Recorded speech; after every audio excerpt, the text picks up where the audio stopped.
Les habitants des provinces se plaignent de la pression qu'ils subissent et qui a pour but de les forcer à intégrer le parti politique du régime actuel. Un budget a été alloué à chaque district pour le comité local de développement, mais seuls ceux qui ont accepté d'intégrer le régime HVM peuvent y avoir droit.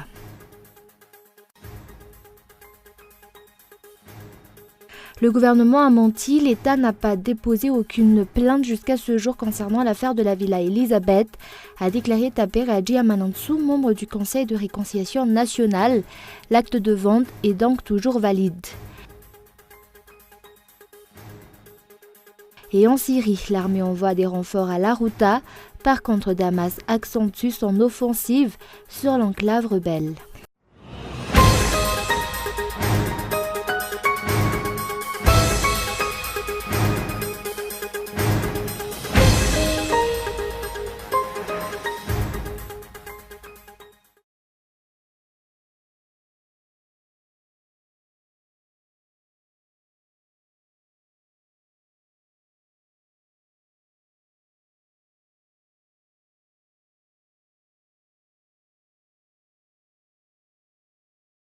Bonsoir à tous et bienvenue dans cette nouvelle édition du journal en version française sur Cool TV. À la une, l'Observatoire de la vie publique à Madagascar a publié un communiqué portant sur le code électoral le 5 mars dernier. De nombreux points ont été abordés dans cette lettre. Cet observatoire a suggéré certaines modifications pour des lois électorales plus fiables puisque ces lois concernent la société civile au premier chef. Reportage. La société civile dispose d'un délai de 15 jours pour donner son avis sur les projets de loi débattus par les législateurs avant leurs adoptions, d'après les termes de la Constitution. L'Observatoire de la vie publique à Madagascar se propose donc de mettre à profit ce délai pour suggérer des modifications qui, si elles sont loin d'être exhaustives, sont susceptibles d'améliorer le processus électoral.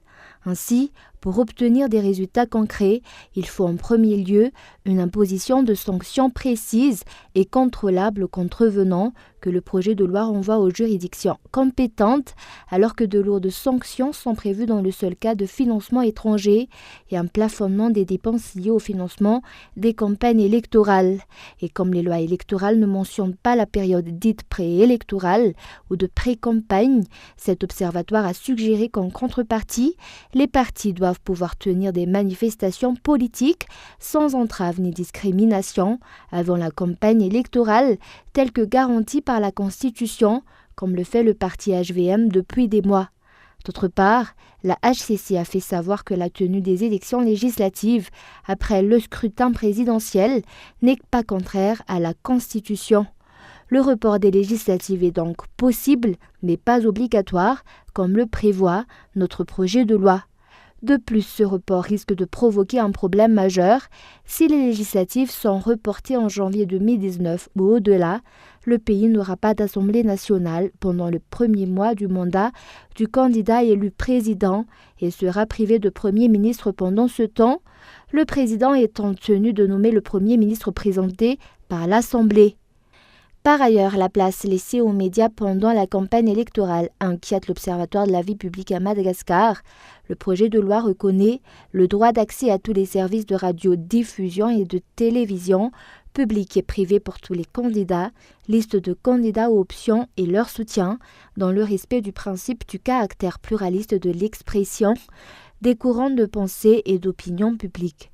Beau principe, mais la suite n'a plus la même tonalité car aucune garantie concrète n'est avancée pour soutenir ce droit fondamental. Une distinction est introduite entre la radio nationale, la télévision nationale et leur antenne régionale, d'une part, et les entreprises de presse audiovisuelle, d'autre part, pour lesquelles des sanctions menacent les contrevenants. Une élection est d'abord l'affaire des citoyens, elle doit permettre la libre expression de leur choix. Premier concerné, le citoyen est en droit de savoir quelles suggestions ont été faites lors de ces consultations et lesquelles ont été retenues. Or, ce projet, après un blackout complet, est aujourd'hui soumis au Parlement pour être adopté en toute urgence, sans aucun débat public et plus grave encore, sans explication ou exposé préalable de son contenu. Et c'est par le biais du président de la République que la ministre de la Justice a été nommée et c'est donc le seul à être apte à la limoger. Telle a été la réponse de cette ministre face à la suggestion des syndicats des magistrats de la remplacer. Et d'autre part, le problème de l'arrestation du secrétaire général des agents pénitentiaires sera abordé dans une assemblée générale du syndicat des agents pénitentiaires la semaine prochaine. Reportage. Le syndicat des magistrats de Madagascar a réclamé hier que la ministre de la Justice soit remplacée. De plus, les membres se plaignent de leur requête restée sans retour jusqu'à ce jour. Le ministre de la Justice a répondu aux propos de ce syndicat par rapport aux suites de l'affaire Ousinarfa et à son remplacement. Je suis prête à être entendue par le Bianco si cela est nécessaire. Pour le poste du ministre de la Justice, c'est un poste politique. C'est le président de la République qui m'a nommé en tant que ministre. Il est donc le seul responsable apte à me limoger. Je ne pense pas que cela revient au syndicat des magistrats.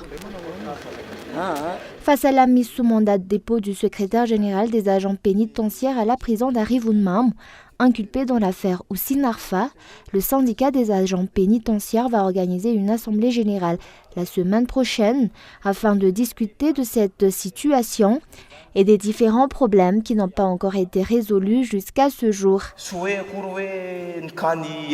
Nous n'allons pas seulement discuter du cas du secrétaire général, nous allons également parler de nos indemnités ainsi que du cas de nos collègues qui sont encore coincés à Ankazbe.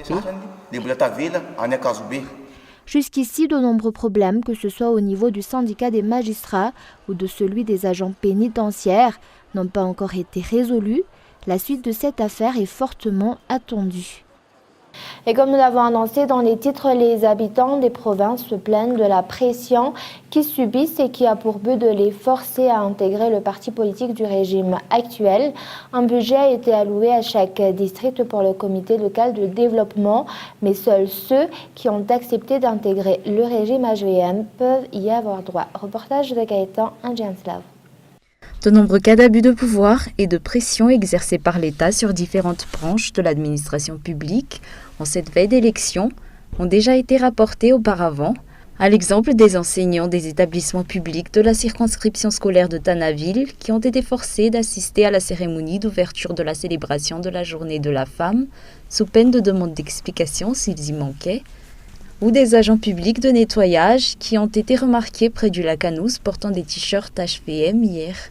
Ce ne sont pourtant pas les seuls cas de forcing exercés par le gouvernement sur la population. À Faratsiou, le régime actuel a forcé un maire, des enseignants, des chefs de Fouktan et même jusqu'aux agents de santé et bien d'autres habitants à intégrer le parti HVM. Il en est de même pour les habitants de Mutong Sud et différentes régions. Par peur, ils restent pour la plupart muets face à cette situation. D'autre part, le budget alloué pour le comité local de développement, au lieu d'être confié au maire, est donné au district et seuls ceux qui intègrent le parti politique HVM peuvent en bénéficier. Ces situations sont pourtant à l'origine de tensions au niveau de la population et dans tout le pays. Le domaine de l'enseignement, de la santé ainsi que la politique de développement sont actuellement utilisés à des fins politiques. Cela signifie que le parti HVM n'a plus confiance en ses propres capacités suite aux échecs essuyés au cours de ces 4 dernières années et se voit ainsi obligé de forcer les fonctionnaires à intégrer leur parti. Et le gouvernement a menti, l'État n'a déposé aucune plainte jusqu'à ce jour concernant l'affaire de la Villa Elisabeth, a déclaré Taperanji Amanantsou, membre du Conseil de réconciliation nationale. L'acte de vente est donc toujours valide. Les partisans de l'ancien président Zafi Albert font appel au bureau indépendant anticorruption afin que ce dernier prenne des initiatives et des mesures prises face à la vente illicite d'une partie de cette propriété publique. Mis à part le cas de l'affaire de la Villa Elisabeth, des hauts fonctionnaires de l'État sont soupçonnés d'être impliqués dans d'autres affaires de cession à des particuliers de biens appartenant à l'État, à l'exemple de la vente de la propriété sur laquelle se situe le ministère de l'Aménagement du Territoire et des Grands Travaux. Et avant de passer aux actualités internationales, il n'y a pas assez de volontaires et d'équipements pour protéger l'environnement, d'après les protecteurs de l'environnement situés dans la zone protégée d'Andaspe. Ces derniers lancent un appel à la population et aux responsables de l'État pour les aider à protéger l'environnement. Reportage. Il y a 20 ans, près de 3000 lémuriens ont été dénombrés dans la zone protégée d'Andaspé. Actuellement, ils sont moins de 1000 à avoir survécu à la déforestation et à la chasse. Le manque de moyens humains et matériels est un obstacle au niveau de la protection de l'environnement à Madagascar, d'après les membres du Vunjunulifuten d'Andaspé, les protecteurs de l'environnement situés dans cette zone. La principale menace qui pèse sur les lémuriens actuellement au Madagascar, c'est la perte d'habitat, c'est-à-dire tous les lémuriens, ils vivent dans la forêt. Sans la forêt, les lémuriens ne peuvent pas vivre, comme les poissons ne peuvent pas vivre sans en dehors de l'eau. Mais ce qui se passe actuellement, Madagascar ne dispose que moins de 10% de la forêt originale. Qu'est-ce que cela veut dire? D'ici 30 ans, si la vitesse actuelle de la déforestation continue, il n'y aura plus de lémuriens à Madagascar. Et en même temps, faire la reforestation intensive, afin que les lémuriens peuvent il y a des échanges de génétique, parce que qu'est-ce qui se passe? La mère et le fils ne s'accouplent jamais dans la nature. Le père est un des problèmes actuellement, disparition de l'habitat, la chasse, et puis la réduction de la forêt et le problème de consommabilité. Donc c'est ce que nous voulons faire, donc c'est de garder la forêt intacte et puis faire la reforestation. Près de 20% des catégories de lémuriens dénombrées à Madagascar n'existent que sur la Grande Île et nulle part ailleurs, d'après le ministère de l'Environnement, ce qui est un avantage pour le pays. Madagascar perdra ainsi une centaine de milliers de touristes si ces primates venaient à disparaître, d'où l'appel lancé par ces protecteurs de l'environnement. Et place maintenant aux actualités internationales. En Syrie, l'armée envoie des renforts à la Ghouta et par contre, Damas accentue son offensive sur l'enclave rebelle. Reportage de Franck Negat. L'armée syrienne a encore progressé dans la Ghouta orientale. Les troupes du régime de Bachar el-Assad ont repris du terrain dans les zones agricoles les moins peuplées. Des habitants restés terrés dans les caves des immeubles profitent de l'accalmie pour sortir et récupérer la nourriture et les médicaments dont ils ont besoin. Ils laissent éclater leur colère. Les enfants n'ont pas vu la lumière du soleil depuis 15 jours. Est-ce que quelqu'un peut nous aider? Pourquoi personne ne nous aide? Je suis fragile parce que nous ne mangeons que de l'orge. Il n'y a pas de nourriture. Les bombardements ont détruit notre maison. Aidez-moi, s'il vous plaît. Les avancées sur le terrain et les frappes sur l'enclave rebelle se sont poursuivies et ont fait de nouvelles victimes civiles. La trêve voulue par les Russes n'a pas été respectée. Lundi soir, un convoi humanitaire est entré dans la localité de Douma, mais il a dû abréger sa mission de distribution d'aide à cause des bombardements et les civils manquent de tout. Nous avons découvert une situation très précaire. Les gens m'ont raconté des histoires horribles. Ils sont fatigués, ils sont en colère. Ils ne veulent pas d'aide. Ce qu'ils veulent, c'est que les bombardements s'arrêtent. Au vu de la situation tragique dans laquelle se trouvent les civils, le secrétaire général de l'ONU, Antonio Guterres, a appelé à rouvrir d'urgence un couloir humanitaire. Il faut autoriser immédiatement un accès sûr et sans obstacle pour permettre à d'autres convois de livrer des provisions essentielles à des centaines de milliers de personnes qui en ont désespérément besoin. Selon l'Observatoire syrien des droits de l'homme, le bilan humanitaire est catastrophique depuis le début de l'offensive des forces syriennes contre l'enclave rebelle le 18 février dernier. Plus de 800 civils ont été tués, parmi eux 175 enfants. Et la transition démocratique est en marche à Sierra Leone. Les électeurs ont jusqu'à 18 heures pour voter.